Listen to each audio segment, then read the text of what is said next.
ఉన్న బంగారాన్ని విడిపించి ఆ రోజు ఆన్లైన్ రేటుకే మేము కొంటాం. Sharma gold company. నమస్కారం, వెల్కమ్ టు సుమన్ టీవీ. నేను గీతాంజలి. 2025వ సంవత్సరం వచ్చేసింది. మరి ద్వాదశ రాశుల్లో జన్మించిన వారి జాతక ఫలితాలు ఏ విధంగా ఉండబోతున్నాయి? మెరుగైన ఫలితాల కొరకు ఎటువంటి పరిహారాలు వారు చేసుకోవాలి? మంచిగా ఉన్న రాశులు ఏవి, అంటే మంచి ఫలితాలను ఇచ్చేటువంటి రాశులు ఏ ఉన్నాయి, అలాగే చెడు ఫలితాలు ఏ రాశులు వారు అందుకోబోతున్నారు, ఈ వివరాలన్నీ ఇవాళ వీడియోలో నేను మీకు వివరిస్తాను. వివరించేందుకు ప్రస్తుతం మనతో పాటు ఉన్నారు ప్రముఖ జ్యోతిషులు బ్రహ్మశ్రీ నందిబట్ల శ్రీహరి శర్మ గురువు గారు. వారితో మాట్లాడదాం. గురుగారు నమస్కారం అండి. వాగర్థ వివ సంపృక్తౌ వాగర్థ ప్రతిపత్తయే జగతః పితరౌ వందే పార్వతీ పరమేశ్వరౌ. సదాశివ సమారంభాం శంకరాచార్య మధ్యమాం అస్మదాచార్య పర్యంతం వందే గురు పరంపరాం. ఆదిత్యాయ చ సోమాయ మంగళాయ బుధాయ చ గురు శుక్ర శనిభ్యశ్చ రాహవే కేతవే నమః. శృంగేరి జగద్గురు పీఠాధిపతులకి, కంచి పీఠాధిపతులకి నమస్కారములు తెలియజేసుకుంటూ కార్యక్రమాన్ని ప్రారంభిద్దాం. వీక్షించేటువంటి సుమన్ టీవీ ప్రేక్షకులకి గమనిక, ఇప్పుడు మనం చెప్పుకోబోయేటువంటి రాశి ఫలాలు ఏవైతే ఉన్నాయో అవన్నీ కూడా ఆంగ్ల నూతన సంవత్సర గమనాన్ని దృష్టిలో పెట్టుకొని జనవరి 1వ తారీఖు నుంచి డిసెంబర్ 31వ తారీఖు వరకు మాత్రమే ఉన్నటువంటి గ్రహాల స్థితిగతులను బట్టి వివిధ రాశుల వారికి ఏ విధంగా ఉండబోతుందో తెలుసుకుందాం. మనకు సాంప్రదాయానుసారంగా వచ్చేటువంటి ఉగాది నుంచి ప్రారంభమయ్యే రాశి ఫలితాలని, అనగా వచ్చే విశ్వావసునామ సంవత్సరానికి సంబంధించి ఉగాది ప్రారంభమయ్యడానికి అంటే ముందుగా మళ్ళీ ఆ యొక్క ఉగాది సందర్భంగా మళ్ళీ వివిధ రాశుల వారికి సంబంధించి రాశుల ఫలితాలు ఇవ్వడానికి ప్రయత్నం చేస్తాను. కాబట్టి ఇటువంటి దాంట్లో ప్రపంచమంతా అంగీకరిస్తున్నటువంటిది 2025 నూతన సంవత్సరం. అదేవిధంగా మనము కూడా ఆంగ్ల నూతన సంవత్సరం అనేటువంటి భావనతో ఈ యొక్క కార్యక్రమం చేస్తున్నాం. అదే ఉగాది నాడైతే మార్చి 29వ తారీఖు నుంచి మళ్ళీ 2026-28 వరకు ఉండేటువంటి గమనం వరకు ఉండేది చెప్పేటువంటిది. అవి మనం మరియు వీడియోలో తెలియజేసుకుందాం.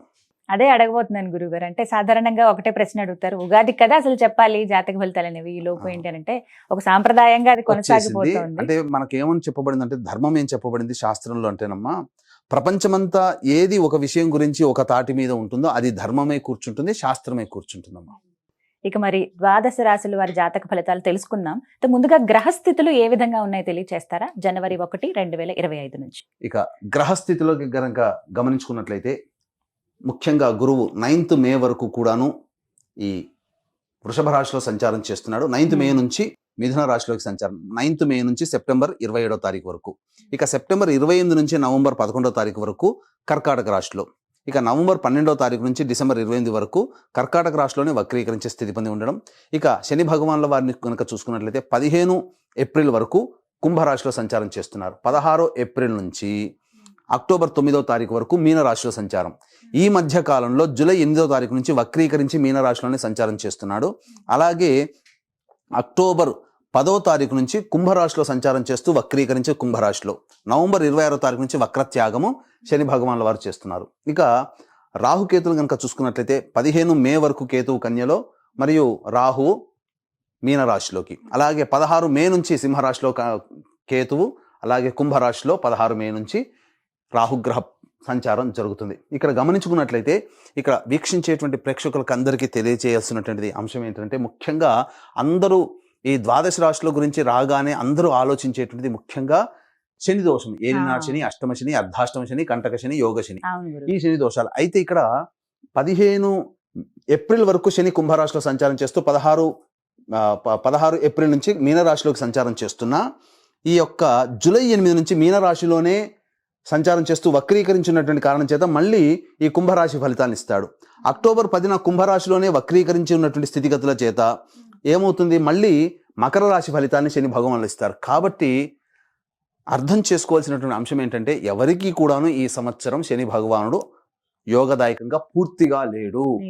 12 రాశుల వారికి అష్టమ శని, అర్ధాష్టమ శని, కంటక శని, యోగ శని, దాంపత్య శని, ఈ రాశుల ఈ యొక్క దోషాల శని దోషాలు ఏదో ఒక సందర్భంలో కొన్ని నెలల పాటు అందరూ రాశుల వారు అనుభవించాల్సిందే తప్ప ఇక్కడ ప్రత్యామ్నాయం లేదు. కాబట్టి ఇక కుంభరాశి వారికి ఏలినాటి శని వెళ్ళిపోతుందని సంతోషం కానీ, ఈ యొక్క సంబంధించి మకర రాశి వారికి ఏలినాటి శని వెళ్ళిపోతుందని సంతోషం కానీ, లేకపోతే కర్కాటక రాశి వారికి అష్టమ శని దోషం పోతుందని కానీ భావించాల్సిన అవసరం లేదు. వృశ్చిక రాశి వారికి అర్ధాష్టమ శని దోషం పోతుందని కూడా భావించాల్సిన అవసరం లేదు. ఎందుకంటే శని మళ్ళీ రుజుమార్గంలో వెళ్ళి మళ్ళీ వక్ర మార్గం చేత వక్రగతిన సంచారం చేస్తున్నటువంటి కారణం చేత 12 రాశులు శని ప్రభావానికి గురవుతాయి. కాబట్టి ఈ సంవత్సరం అన్ని రాశుల వారు శని దోష పరిహారములు ఖచ్చితంగా చేసుకోవలసినదే, అందులో సందేహం లేదు.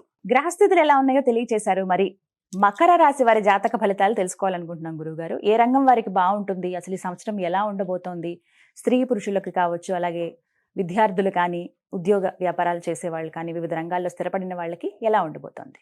జనవరి 1వ తారీఖు నుంచి డిసెంబర్ 31వ తారీఖు వరకు మకర రాశి వారికి మంచి చెడు ఏ విధంగా ఉండబోతుంది అనే విషయాల గురించి తెలియజేసుకుందాం. ముందుగా గురువు గారి దగ్గరికి వద్దాం. ఇక గురువు గారు అనగా గురుగ్రహము మే 9వ తారీఖు వరకు వృషభ రాశిలో సంచారం చేస్తుంటారు. అయితే ప్రధానంగా గమనించుకున్నట్లయితే మార్చి 30 వరకు వక్రీకరించిన స్థితి కారణం చేత చతుర్థ భావ ఫలితాలు, తర్వాత పంచమ భావ ఫలితం. ఇక మే 9 నుంచి సెప్టెంబర్ 27 వరకు మిథున రాశిలో సంచారం చేస్తున్నటువంటి ఈ కారణం చేత ఈ రాశిలో జన్మించినటువంటి అన్ని రంగాలలో ఉన్నటువంటి వాళ్ళకి, ఉద్యోగస్తులు, వ్యాపారస్తులు, అలాగే కులవృత్తిలో ఉన్నటువంటి అందరికీ కూడాను ధనపరమైనటువంటి కష్టములు వస్తాయి. మీరు ఈ సమయంలో గనక మే 9 నుంచి సెప్టెంబర్ 27 మధ్యకాలంలో గనక అప్పులు ఎవరికైనా, రుణములు ఎవరికైనా ఇచ్చినా అవి మీ దరికి రావడానికి, అలాగే మళ్ళీ మీరు తిరిగి వసూలు చేసుకోవడానికి నానా యాతనలు పడాల్సినటువంటి పరిస్థితి ఏర్పడుతుంది. ఇక సెప్టెంబర్ 25 నుంచి నవంబర్ 11వ తారీఖు వరకు కర్కాటకంలో గురు సంచారం. ఇది చాలా అనుకూలమైనటువంటి సమయం. కాబట్టి ఏతవాత చెప్పొచ్చేది ఏమిటంటే మే 9 నుంచి సెప్టెంబర్ 27, నవంబర్ 12 నుంచి డిసెంబర్ వరకు మొత్తము ఈ సమయము చాలా మటుకు అనుకూలము కాదు. గుర్తుపెట్టుకోండి. మే, జూన్, జూలై, ఆగస్టు, సెప్టెంబర్, మళ్ళీ నవంబర్ 12 నుంచి డిసెంబర్ 28, అంటే దాదాపుగా ఈ సంబంధించినటువంటిది చూసుకుంటే ప్రధానంగా 45 రోజులు, అటు 5 నెలలు, మొత్తం 6 రోజులు. ఇక మళ్ళీ మొదటి 3 నెలలు అనగా 9 నెలల వరకు కూడా, 6 నెలల వరకు సామాన్యం, అసలు పనికిరాదు, అసలు గురువు అనుకూలంగా లేడు. కానీ మొదటి 3 నెలలు జనవరి, ఫిబ్రవరి, మార్చి వరకు గురువు సామాన్యంగా యోగిస్తాడు.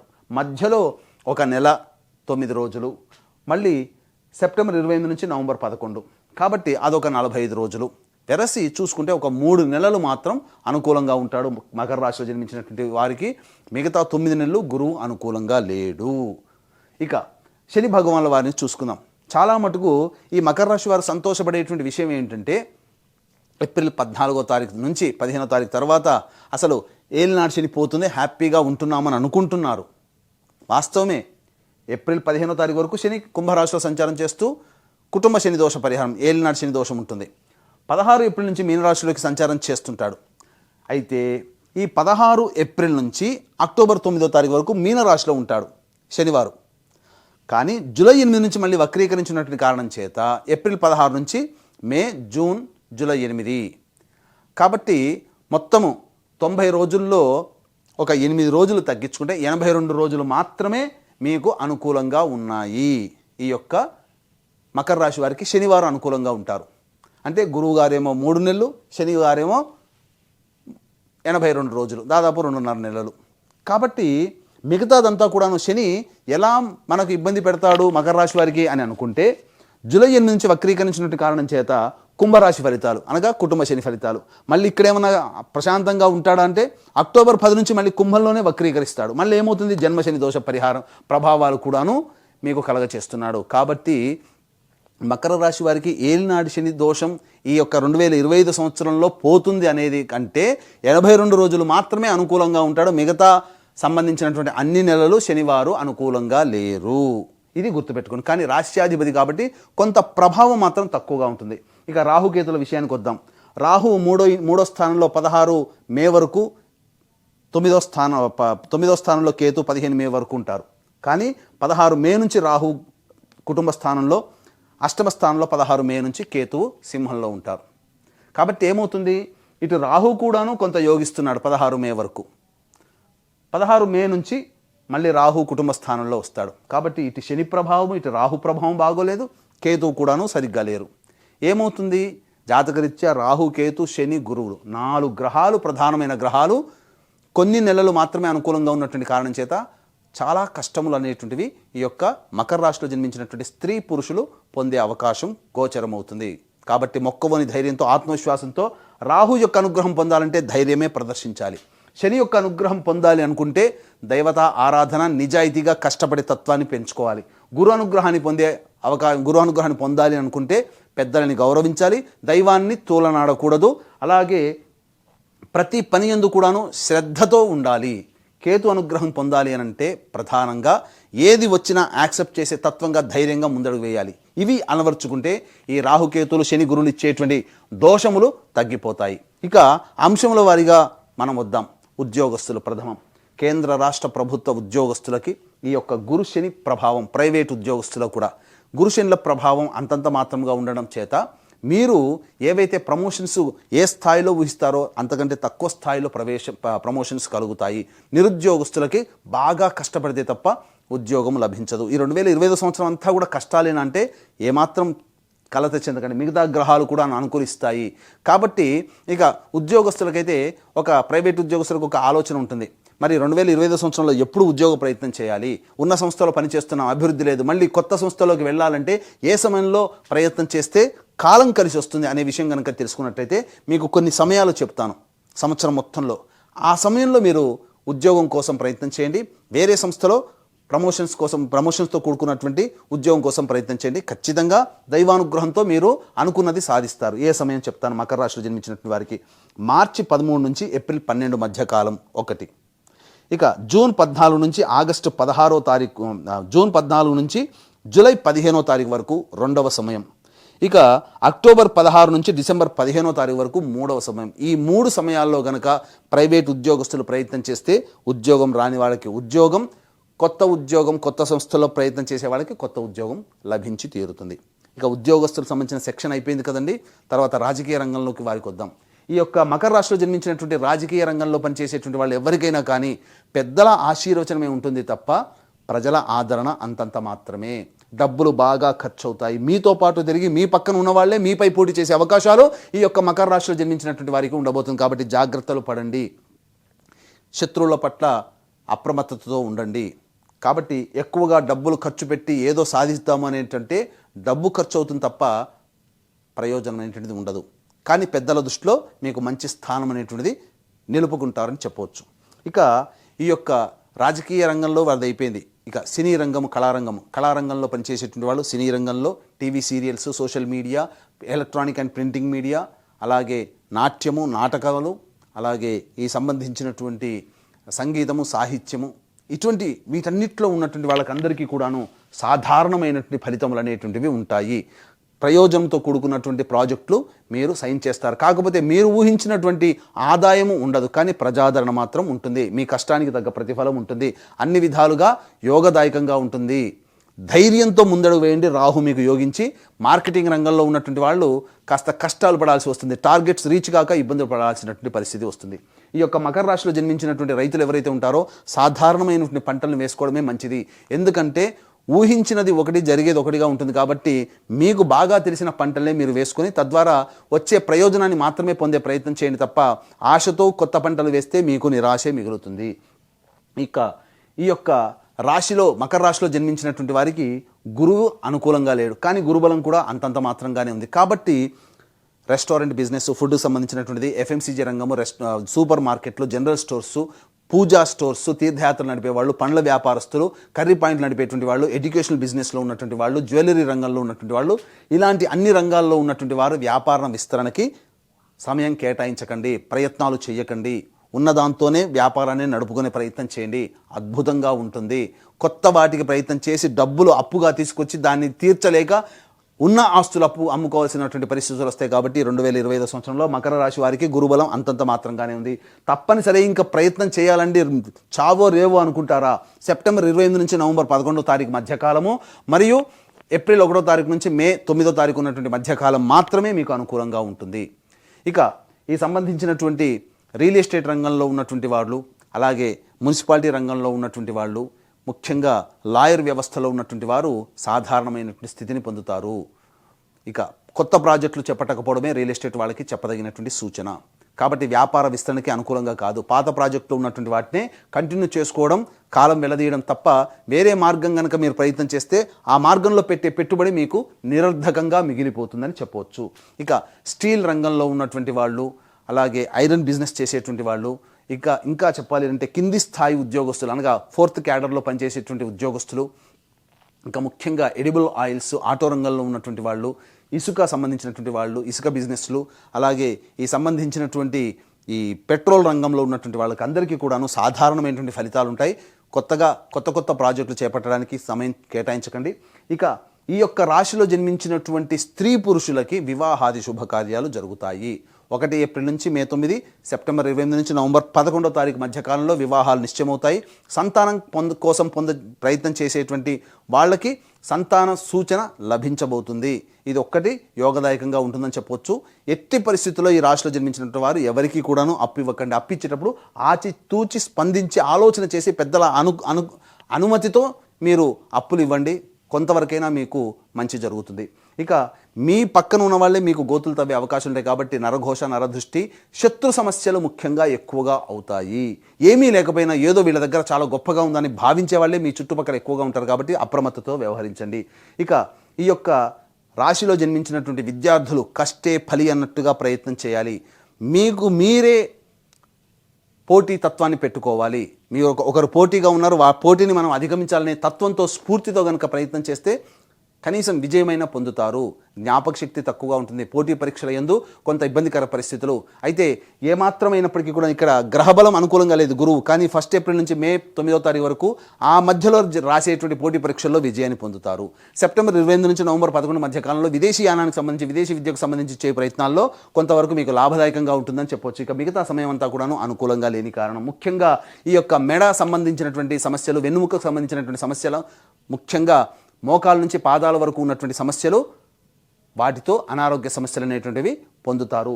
ఈ యొక్క రాశిలో జన్మించినటువంటి స్త్రీలకి గౌరవ మర్యాదలకి లోటు ఏమీ ఉండదు, కానీ బాధ్యతలు పెరుగుతాయి, కష్టములు పెరుగుతాయి. కాబట్టి జాగ్రత్తగా వ్యవహరించండి, బాధ్యతని పంచే ప్రయత్నం చేయండి. ఇక ఈ యొక్క రాశిలో జన్మించినటువంటి స్త్రీలు ఏదైతే గృహ నిర్మాణం చేసుకోవాలని అనుకుంటారో 1 ఏప్రిల్ లోపల గృహ నిర్మాణానికి అనుకూలతలు ఉంటాయి. ఆభరణాలు కొనుగోలు అనేటువంటిది చేయడానికి ఎక్కువగా డబ్బు ఖర్చు పెడతారు. గృహంలో మార్పులు చేర్పులు చోటు చేసుకుంటాయి. ఇక ప్రధానంగా గృహంలో అశాంతి నెలకొని ఉంటుంది కాబట్టి జాగ్రత్తలు పాటించండి. మీ మాట ఎవరు వినట్లేదనే భావన ఉంటుంది, కానీ వాస్తవానికి మీ బాధ్యతలు ఎక్కువగా ఉండడం వల్ల చికాకులు ఎక్కువగా ఉంటాయని విషయాన్ని ఈ రాశిలో జన్మించినటువంటి స్త్రీలు గమనించుకోవాలి. తర్వాత చెప్పొచ్చేది ఏమిటంటే సామాన్యమైనటువంటి ఫలితాలు మాత్రమే ఈ యొక్క మకర రాశి వారు 2025 సంవత్సరంలో పొందుతారు. ఈ యొక్క ఫలితాలు అనేటువంటివి ఏవైతే మీకు ఈ 2025 సంవత్సరంలో గోచరమవుతున్నాయో అవి మీకు వివాహం అయితే భార్య లేదా భర్త మరియు సంతానం యొక్క జాతక ప్రభావం మీ మీద ఉంటుంది.